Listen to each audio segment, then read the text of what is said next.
I've seen you. Wih.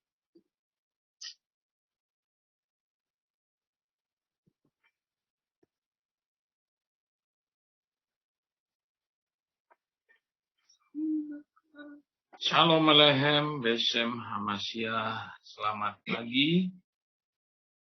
Ya, pagi hari ini akan ada narasumber kami yang akan memberikan sanggahan, menyampaikan sanggahan untuk Ustadz Syiah Jaga Sukma tentang proper name Hua sama dengan Yehua. Ya, beliau merupakan narasumber kami, baik di sini akan membawakan data dan menampilkan. Kami persilakan lebih dahulu Ibu Nur Rahma ya. Silakan. Oke, saya akan tampilkan. Jadi tadi malam itu ada debator Muslim Pak Jaya Sukma ya. Dia mengatakan bahwa Hua itu adalah itu sama dengan Yehua gitu katanya. Itu saya mendengarnya di YouTube. Saya tidak ikut Zoom. Tapi begitu mendengar itu saya langsung join Zoom. Saya langsung sanggah. Saya katakan tidak ya. Hua itu bukan nama. Hua itu bukan nama dan dia bukan Yehua. Dia bukan nama Tuhan juga ya. Jadi Hua itu adalah kata ganti. Dalam bahasa Arab itu ada kata ganti ya, sama dengan bahasa Inggris, bahasa Ibrani itu kan ada kata ganti. Nah, dalam bahasa Arab itu ada kata ganti. Nah, dalam bahasa Arab itu kata ganti itu untuk laki-laki ada 3 macam, yaitu Hua, Huma, Hum. Ya, bahkan orang Islam kalau ini apal banget ini kalau anak-anak yang udah pernah sekolah di madrasah atau di sanawiyah itu apal tuh ngapalinnya Hua, Huma, Hum, Hiya, Huma, Hunna, Anta, Antuma, Antum, Anti, Antuma, Antunna, Ana, Nahnu. Ini pelajaran saya waktu di MI ini ya, saya masih ingat ini. Jadi Hua itu bukan nama, tapi ini adalah kata ganti laki-laki satu orang. Dia laki-laki satu orang, itu Hia. Ya. Jadi dia bukan Yehua dan bukan nama. Ya. Nah, sedikit belajar bahasa Arab ya. Kalau Huma itu untuk 2 orang laki-laki. Hum itu jamak, mereka semua. Hum, mereka semua laki-laki. Jadi dalam bahasa Arab itu dibedakan laki-laki dan perempuan, ada tunggal, ada double, ada jamak. Nah, itu untuk laki-laki ya. Jadi sekali lagi Hua dia laki-laki 1 orang, Huma laki-laki 2 orang, Hum mereka laki-laki, mereka semua laki-laki. Lah, kalau perempuan itu adalah Hia, ya, Hia itu perempuan 1 orang, Huma perempuan 2 orang, Hunna itu mereka semua perempuan, ya, Hia, Huma, Hunna gitu ya. Kalau laki-laki itu disebut mudzakkar, kalau perempuan itu muannas gitu ya. Anta di sini sebut mudzakkar laki-laki. Anta kamu 1 orang laki-laki. Ya, antuma kamu laki-laki 2 orang. Antum kamu semua laki-laki. Ya, jadi kalau ada orang mengatakan, antum kemana saja? Nah, itu berarti dia berbicara kepada banyak orang. Ya, padahal antum itu adalah kamu semua laki-laki. Nah, kalau kamu laki-laki 1 orang itu anta. Nah, kalau kamu 1 orang perempuan itu anti ya, di sini disebut muannas, anti. Kamu perempuan 1 orang. Antuma kamu berdua perempuan. Antuna kamu semua perempuan. Ana saya, aku, nahnu kami. Ini sama dengan bahasa Ibrani, nahnu ya, gitu. Ini tentang kata hua tadi ya. Jadi jangan teman-teman Kristen sebaiknya adalah sedikit-sedikit belajar bahasa Arab supaya ketika ada orang klaim-klaim yang terkait dengan bahasa Arab supaya tidak mudah tertipu. Teman-teman Muslim kan kalau berdebat kan suka bilang, emang kamu bisa baca? Emang kamu tahu artinya? Padahal Muslim sendiri belum tentu tahu kan artinya. Kebanyakan Muslim kan lebih tahu hanya bisa membaca, ya, hanya bisa membaca tapi tidak tahu artinya. Bukan berarti saya mau klaim bahwa saya tahu artinya isi Quran, tidak. Saya hanya tahu sedikit-sedikit. Apa yang saya jelaskan ini saya hanya jelaskan apa yang saya tahu, ya, tentang kata ganti dalam bahasa Arab. Nah, contoh di ayat Quran misalnya ini surat Al-Ikhlas, ya. Kul huwa. Nah, ini ada kata huwa. Kul, katakanlah. Nah, kalau di Al-Quran itu kan terjemahannya suka ada dalam kurung, ya. Katakanlah dalam kurung Muhammad. Nah, padahal di dalam bahasa Arabnya tidak ada tuh kata Muhammad. Ya, kul, katakan huwa. Dia siapa? Yaitu Allah. Jadi dalam bahasa Arab itu memang begini karakternya. Dia Allah yang Esa. Jadi memang setiap bahasa itu kan memang punya karakter, ya. Kalau bahasa Ibrani juga punya karakter. Kayaknya bahasa Arab mirip-mirip dengan bahasa Ibrani, di mana kalau dalam bahasa Ibrani itu atau dalam bahasa Arab juga dari kata kerjanya orang bisa tahu, oh dia laki-laki satu orang, oh dia perempuan satu orang. Itu bisa dilihat dari kata kerjanya walaupun tidak menyebutkan nama. Itu bahasa Arab, mirip dengan bahasa Ibrani. Jadi kata huwa di sini adalah kata ganti Allah. Katakanlah dia siapa? Yaitu Allah. Allah itu adalah Ahad, Esa. Nah, kalau orang Islam kan Ahad itu kan tunggal, satu, ya, nggak bisa diganggu-gugat. Beda dengan Esanya di dalam kekristenan. Nanti mungkin Jason akan bisa lebih menjelaskan tentang Esa, ya. Jadi huwa ini contoh di dalam tadi malam Billy tuh yang minta supaya saya menampilkan membahas surat Al-Ikhlas, ada kata huwa katanya. Huwa. Nah, ini Billy, ya. Huwa. Katakanlah dia huwa. Dia siapa? Yaitu Allah. Kenapa pakai huwa? Karena Allah di sini bergender laki-laki, ya. Bergender laki-laki. Oke. Saya kasih contoh yang lainnya itu ketutup. Coba saya turunin dulu.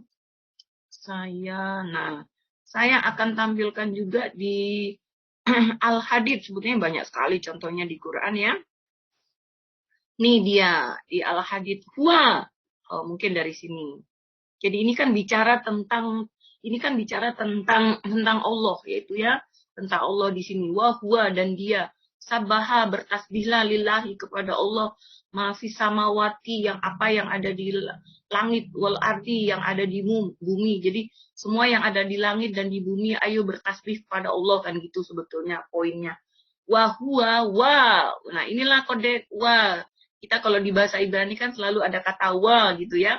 Wa huwa, dan dia. Nah, ini wa huwa, dan dia. Nah, gitu. Nah, ini kata dia ketika disambung dengan kata la.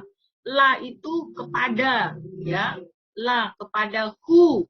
Who ini refer to kata Allah, refer kepada Allah. Jadi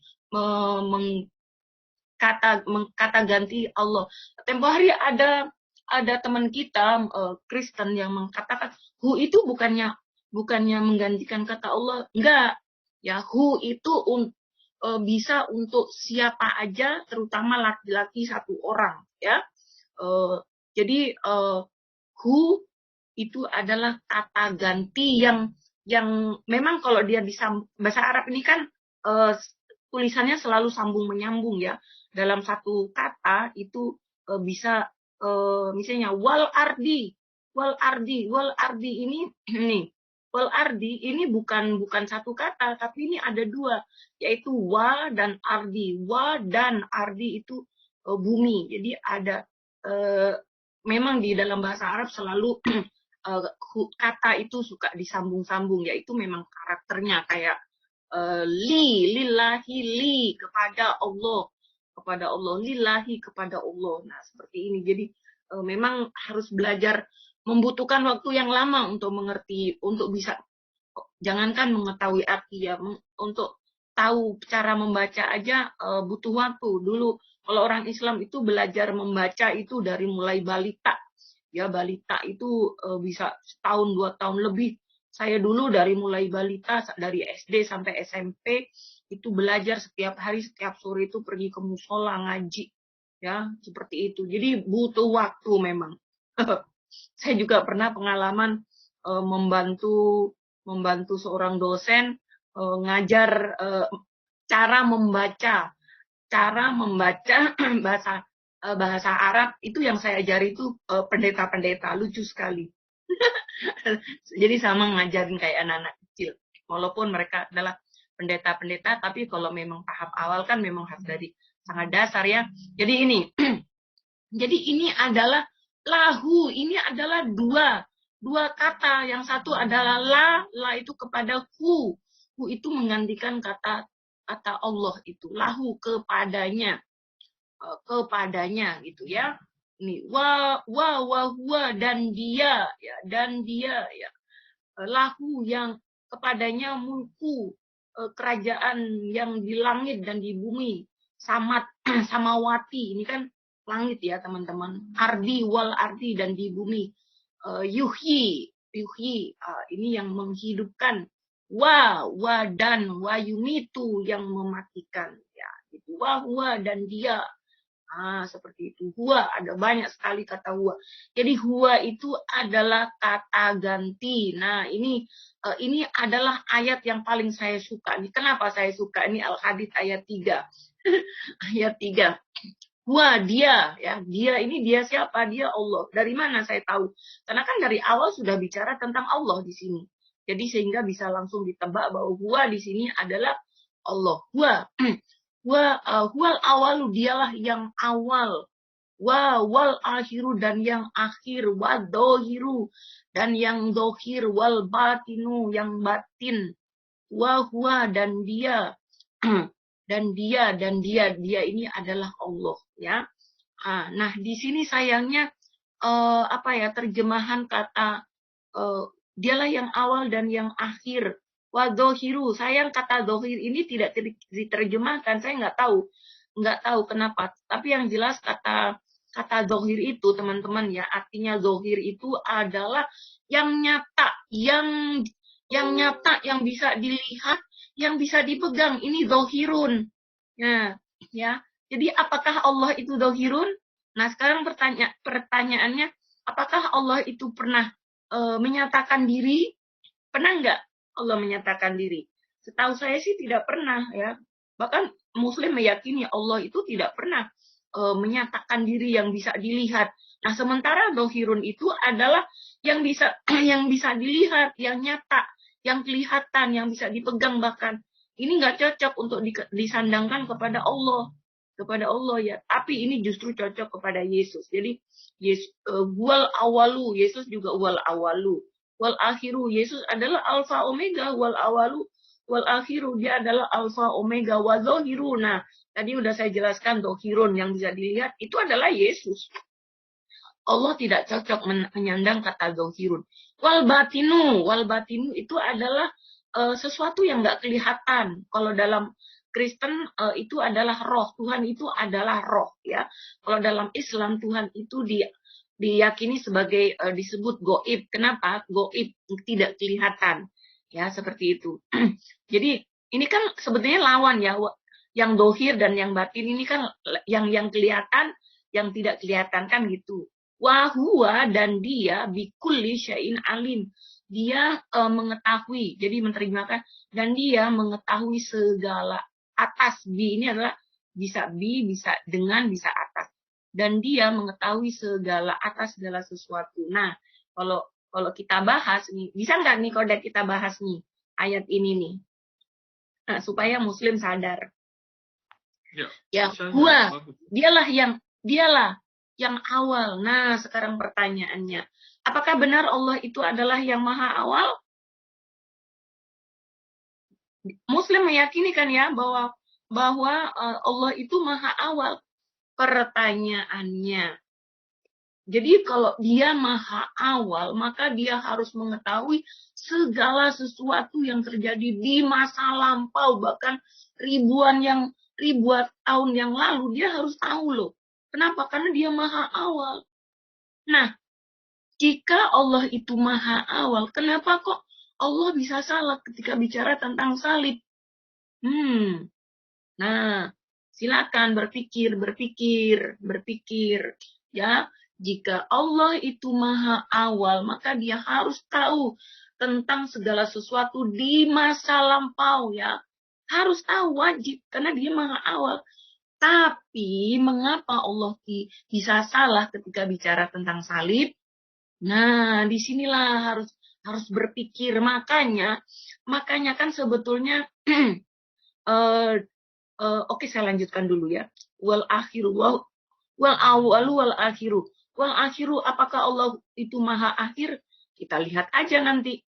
Kita buktikan apakah benar dia wal akhiru. Kalau yang dilihat dari segi wal awalu, saya tidak sepakat bahwa Allah itu wal awalu. Karena Allah salah tentang salib. Yang kedua, Allah tidak tahu apakah ibunya Yusuf itu masih hidup saat Yakub datang ke Mesir. Sepertinya salah ya. Jadi Allah memberikan informasi kepada Muhammad itu salah tentang istrinya Yusuf, tentang ibunya Yusuf.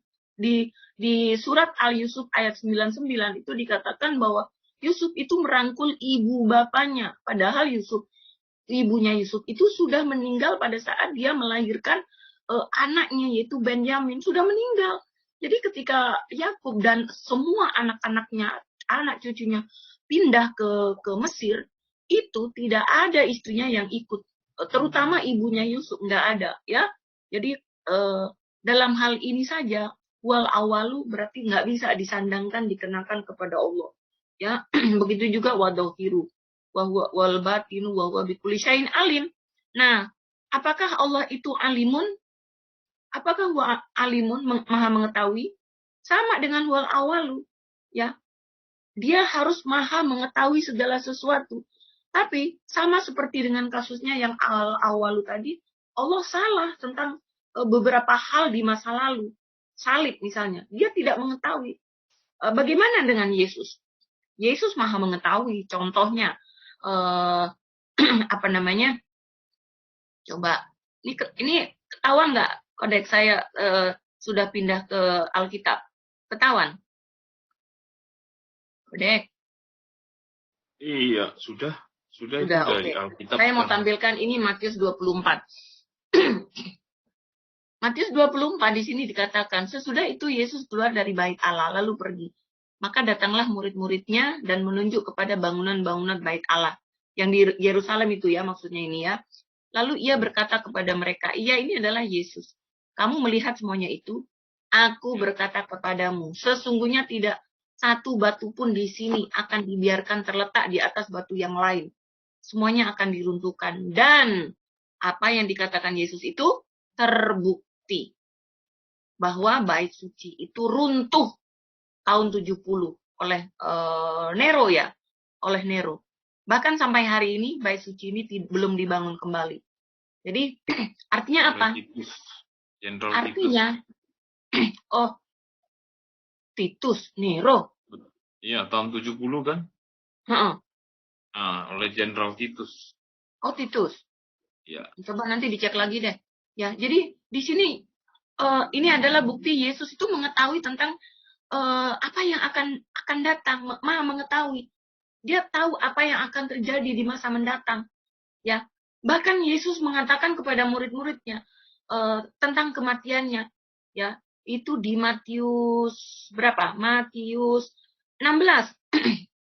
Matius 16 ya, di Matius 16 itu Yesus mengatakan bahwa nih, sejak waktu itu Yesus mulai menyatakan kepada murid-muridnya bahwa ia harus pergi ke Yerusalem dan menanggung banyak penderitaan dari pihak tua-tua, imam-imam, kepala dan ahli-ahli Taurat, lalu dibunuh dan dibangkitkan pada hari ketiga. pemberitahuan tentang salib ini kepada murid-muridnya itu ada di Matius 16, 17, 20 dan 26 dan seterusnya, itu bicara tentang salib. Artinya apa? Yesus itu mengetahui, maha mengetahui, alimun. Tadi yang alimun itu, ya. Tetapi Allah tidak tahu. Allah gagal, Allah tidak tahu tentang tentang beberapa hal yang terjadi di masa lampau. Ya, seperti yang tadi saya sebutkan. Tentang salib, dia salah. Tentang ibunya Yusuf, dia salah. Nah, apakah karena itu saya berani simpulkan, Allah itu tidak huwal awalu, ya. Allah juga tidak dohirun, ya. Allah juga tidak alimun, tidak maha tahu. Ya, saya kira itu aja penjelasan dari saya. Ya, yang tadi itu bahwa runtuhnya itu memang Kaisar Nero yang berkuasa di Roma pada tahun 67 sebelum Masehi, tapi yang memimpin pasukan untuk merebut itu namanya Jenderal Titus. Oke, itu informasinya. Tapi sesuai dengan tema kita tadi ya, bahwa huwa itu bukan nama, nggak ada, itu kata ganti. Itu adalah kata ganti, bukan nama. Itu. Ya, silakan. Ya, makasih narasumber kami, Bu Nur Rahma. Selanjutnya, bagaimana dengan yang kata Yehuwanya itu dari Pak Jason? Silakan Pak Jason. Baik, kalau Pak menghendaki, kita akan bahas tentang nama diri atau nama dari, kalau boleh dibilang ya, secara studinya ya, yaitu proper name ya. Proper name, kalau ada proper name, ada yang namanya generic name. Kita harus jelaskan dulu nih, ya, secara bahasa teologisnya ya. Proper name itu artinya nama diri. Sedangkan generic name itu nama umum. Nama diri tapi umum. Contoh, proper name dan generic name dalam kalimat ini. Saya manusia bernama Jason. Nah, proper name-nya mana? Generic name-nya mana? Anda bisa lihat ada dua nama diri yang saya sebutkan di situ, manusia dan Jason. Nah, proper name-nya itu mana? Generic name-nya mana? Proper name itu yang setelah saya sebutkan nama diri. Sedangkan generic name itu nama diri untuk banyak kalangan atau kelompok. Kita kan satu kelompok ya, yang disebut diberi nama manusia. Betul tidak? Nah, kita yang diberi nama manusia, baik saya, Kodek, Maya, ini pembicara utama barusan, itu disebut sebagai generic name atau nama ganti umum atau sebutan umum. Sedangkan yang namanya proper name itu ya saya yang bernama Jason. Jadi kita yang hadir di Zoom ini, baik Anda yang menonton juga, Anda semua, kita semua disebut dengan sebutan nama generik ya, generic name, yaitu manusia. Kita disebut manusia. Anda mau disebut hewan? Enggak kan? Jadi kalau hewan ya punya namanya masing-masing. Hewan juga punya namanya masing-masing, saudara. Seperti hewan yang berkaki 4. Nah, namanya misalnya domba atau kambing. Itu kan namanya ya. Dan hewan itu adalah kita kategorikan sebagai generic name atau nama umum untuk menyebutkan suatu makhluk atau suatu benda. Sedangkan nama daripada proper name dari hewan itu, yang generic name tadi, proper name-nya itu nama dirinya itu, hewan itu, ya kita bisa sebutkan salah satunya, misalnya kambing. Nah, itu nama dari generic name yang telah kita sebutkan, yaitu bagian dari hewan. Dan ternyata kambing pun kalau kita mau beri nama itu menjadi berubah lagi. Kambingnya itu adalah generic name, jadi berubah. Si kambing yang kita punya ini dikasih nama. Misalnya, maaf kata ya kalau ada nama yang saya sebutkan ya, ini tidak saya sangkut pautkan buat Anda. Mungkin namanya Bella, mungkin ya. Nah, kambing saya ini jadi generic name yang saya namakan Bella. Nah, itu proper name-nya. Jadi kambing Anda itu diberi nama Bella. Nah, itu proper name-nya buat si kambing yang generic name begitu. Kembali kepada penggambaran tentang proper name dan generic name pada manusia. Kita semua disebut sebagai generic name atau nama diri kelompok manusia.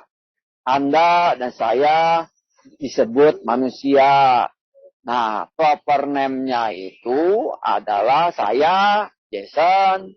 Yang tadi yang menjadi pembicara utama, yang pertama itu Maya. Ya sudah jelas ya, bahwa penjelasan Bu Maya tadi tentang Hua itu adalah generic name jatuhnya, saudara. Ya, jadi cuma nama ganti. Seperti hanya begini, Bapak kami yang di surga. Nah, Bapak itu siapa, saudara? Bapak itu adalah sebutan umum. Anda kan punya orang tua ya. Ya, Bapak kan, Anda punya kan masing-masing. Saya punya Bapak. Tapi Bapak Anda dan Bapak saya itu punya nama proper name. Nama pribadi masing-masing sesuai dengan KTP. Mungkin Bapak Anda namanya Udin misalnya. Udin Saipudin. Nah, bisa juga kan? Misal ya.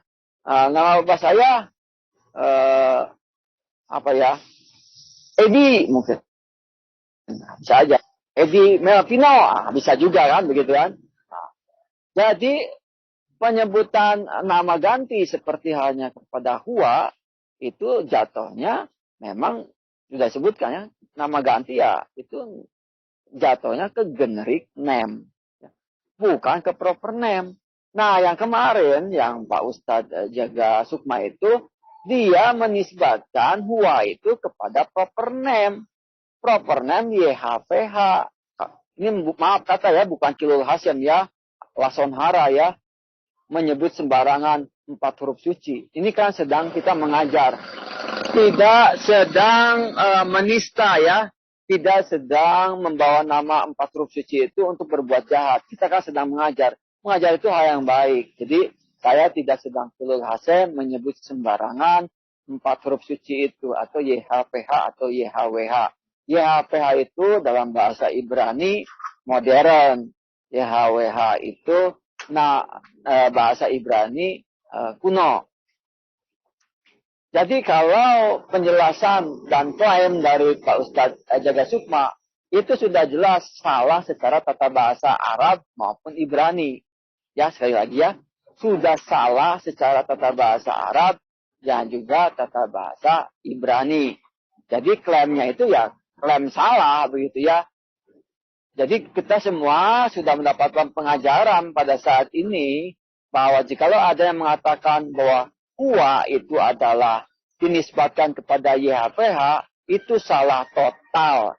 Karena Hua itu adalah generic name atau nama ganti umum. Jadi sebutan umum seperti halnya hewan atau manusia.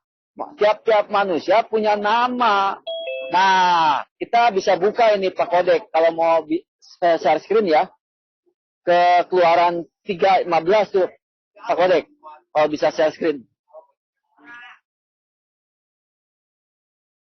Kodek bisa share screen nggak? Pak Kodek bisa share screen? Coba nih. Keluaran ya? Keluaran berapa? Keluaran berapa, Jason? Keluaran 3:15. Keluaran 3:15. Keluaran 3:15. Selanjutnya berfirman Allah kepada Musa, beginilah kau katakan kepada orang Israel, Tuhan Allah nenek moyangmu, Allah Abraham, Allah Ishak, dan Allah Yakub telah mengutus aku kepadamu. Itulah namaku untuk selama-lamanya, dan itulah sebutanku turun-menurun. Mungkin dari ayat 14 kayaknya ya. Ya. Ya, baik. Dari 14 coba. Iya. Keluaran 3 ayat 14. Firman Allah kepada Musa, aku adalah aku. Lagi firmannya, beginilah kau katakan kepada orang Israel itu, akulah aku telah mengutus aku kepadamu. Ini yang ayat 14.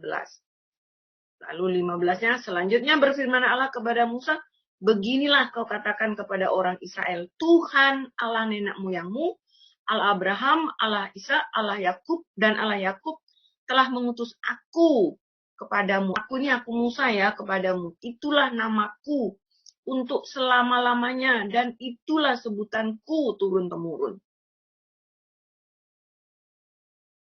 Silakan lanjut. Jadi sudah jelas ya. Pada Keluaran 3 ayat 15 itu diawali dulu dengan percakapan Musa dengan Elohim. Jadi pada waktu itu bangsa Israel itu taunya penyebutan Elohim atau El, HL. Ya, kalau dalam tata bahasa Ibrani harus ada artikel dulu H atau Al. Al mungkin kalau bisa disebutkan ya. Tapi HL kalau dalam bahasa Ibrani itu H ya, HL. Jadi HL ini atau L ini berbicara dengan Musa. Lalu Musa itu bertanya, wahai HL atau L, siapakah namamu? Lalu L yang datang kepada Musa ini berkata, aku adalah aku. Emang ini kurang tepat ya penterjemahannya. Aku yang ada sebagaimana aku ada. Harusnya begitu ya. Kalau terjemahan yang paling benar itu ya. Nah, di dalam bahasa Ibrani itu hayah, aser, hayah. Ya, hayah, aser, hayah. Jadi, dari hayah inilah muncul yang namanya YHVH. Ya, saya lagi ya. Dari hayah ini, dari yang disebut aku ini. Aku adalah aku. Jadi hayahnya itu adalah aku ya. Timbul yang namanya YHVH. Dari mana kok bisa timbul YHVH? Di dalam blognya Rita Wahyu, Sarapan Pagi, Rita Wahyu menyebutkan ya, bahwa hayah itu penyebutan orang ketiga ya, maskulin, yang imperfect, itu adalah Yihwe atau Yihve. Ya, sekali lagi ya. Yihwe atau Yihve. Makanya banyak orang Kristen yang menyebutkan Yahweh ya. Itu memang sebenarnya lebih tepatnya Yihve, bukan Yahweh ya. Tapi Yihwe atau Yihye atau Yihve. Nah, dari Yihve inilah timbul Nikud. Jadi dari Yahweh itu ambil Nikudnya dari Yihwe ini. Jadi Yehova begitu ya. Dari Nikud inilah timbul yang namanya pemberian nama huruf hidup kepada YHVH, yaitu Yehova. Sebenarnya kalau udah dikasih Nikud itu jadi Yehova atau Yehuwah ya, Yehoah. Sesuai dengan penjelasan Ibu Rita Wahyu di blognya sarapanpagi.org ya. Jadi hayah sebenarnya Elohim itu menyebutkan hayah, aser, hayah ya. Nah, dari hayah itu saya ulangi lagi. Penyebutan orang ketiga maskulin itu adalah kalau yang tunggal ya. Kalau yang tunggal itu Yihve ya atau Yihwe. Sedangkan yang singular ya, yang plural, yang jamak yaitu Yehova. Saya lupa ya. Kalau jamak itu Yehova, kalau yang plural itu adalah Yihve atau Yihye. Nah, dari Yehova itu muncul Nikud buat YHVH. Sebenarnya dari situ. Jadi sudah jelas ya, sesuai dengan Ulangan 3 ayat 15, bahwa nama diri bangsa Israel itu, sesembahan bangsa Israel itu adalah YHVH. Mungkin kalau di dalam LA itu diganti jadi Tuhan. Karena itu sesuai dengan tradisi Septuaginta ya, yang ditulis oleh para rabi orang Yahudi, 72 rabi, diperkirakan abad ketiga sebelum Yesus lahir, mereka itu masih belum beragama Kristen, saudara.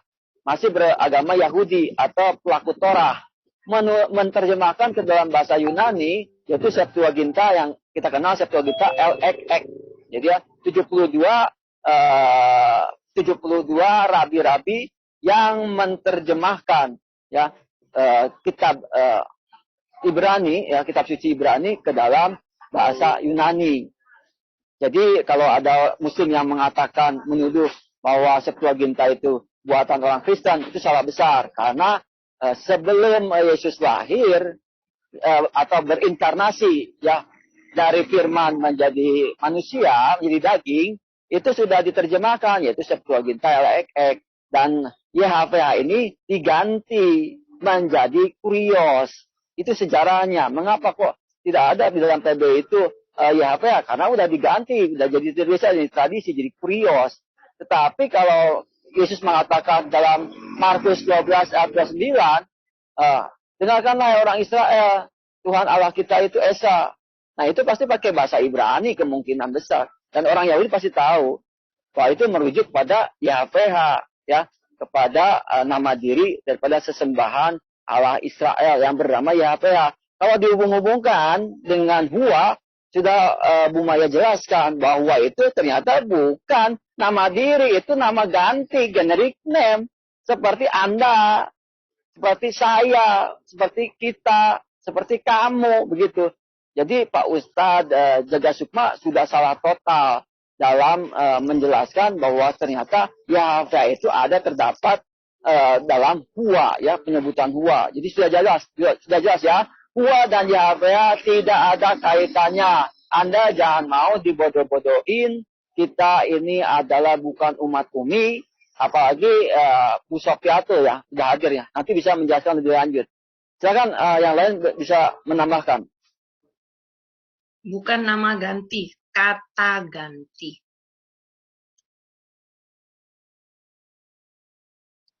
Iya.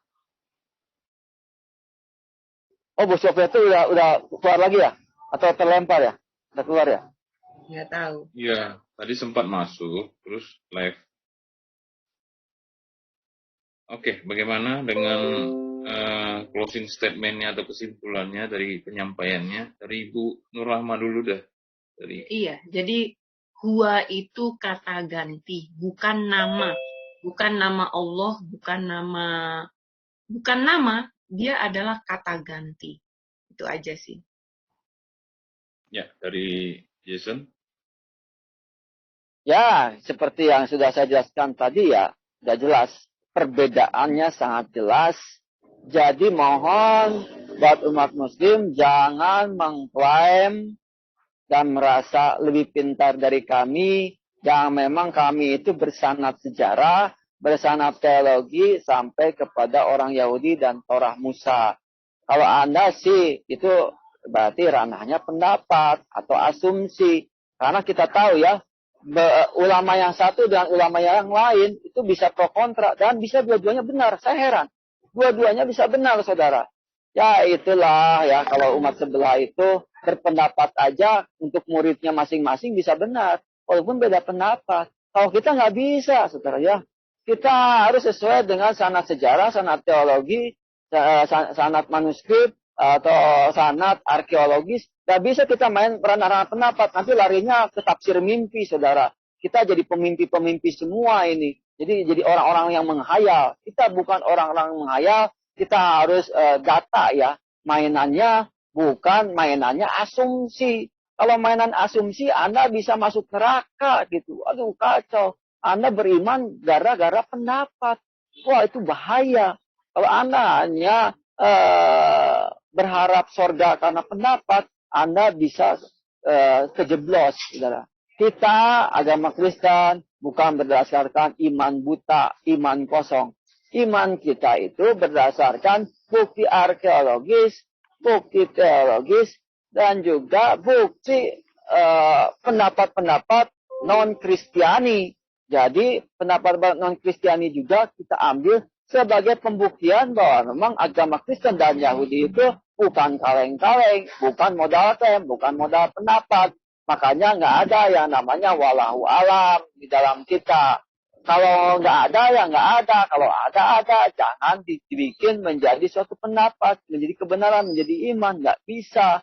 Kalau memang nggak ada, ya kita cari. Kita cari-cari bukti arkeologis ya. Kita gali terus bukti arkeologis. Benarkah Alkitab itu sesuai dengan bukti arkeologis? Bukan ranahnya, ya saya imani saja. Wah, Anda kejeblos ke neraka kalau mainnya begitu. Bahaya ya. Kita bukan bagaimana nanti. Bukan begitu. Iman yang kosong itu bagaimana nanti. Bukan. Tapi nanti gimana? Begitu. Makanya saya gampang untuk meninggalkan kekristenan. Kalau memang kekristenan itu tidak sesuai arkeologis, bukti-bukti yang sudah kita punyai. Jadi kekristenan itu memiliki bukti-bukti arkeologis yang banyak, saudara ya. Sejarahnya sudah terbukti valid ya, tidak bisa terbantahkan lagi bahwa isi Alkitab itu sesuai dengan sejarah dan bukti arkeologis. Nanti kita akan mengobrol dengan Pak Dhani karena ini sudah mau closing statement. Nanti kita akan lanjutkan karena Pak Dhani ini saudara-saudara sudah mengklaim beliau ini lebih hebat dari imam tafsir. Jadi pendapatnya itu lebih hebat dari imam tafsir. Ya udah tutup aja Pak Kodik. Oke, demikianlah ya. Tadi itu dua narasumber sudah memberikan dan menyampaikan sanggahannya. Ya, sanggahan untuk Ustadz Syiah Jaga Sukma tentang proper name Hua itu sama dengan apa? Yehua ya. Ada data yang ditampilkan. Terima kasih kiranya semua yang menyaksikan ini dapatkan manfaat ya dari acara yang satu ini. Terima kasih, Tuhan Yesus memberkati. Haleluya. Tadi itu bagus Jason tentang bukti arkeologi ya, dan itu bukan hanya bukti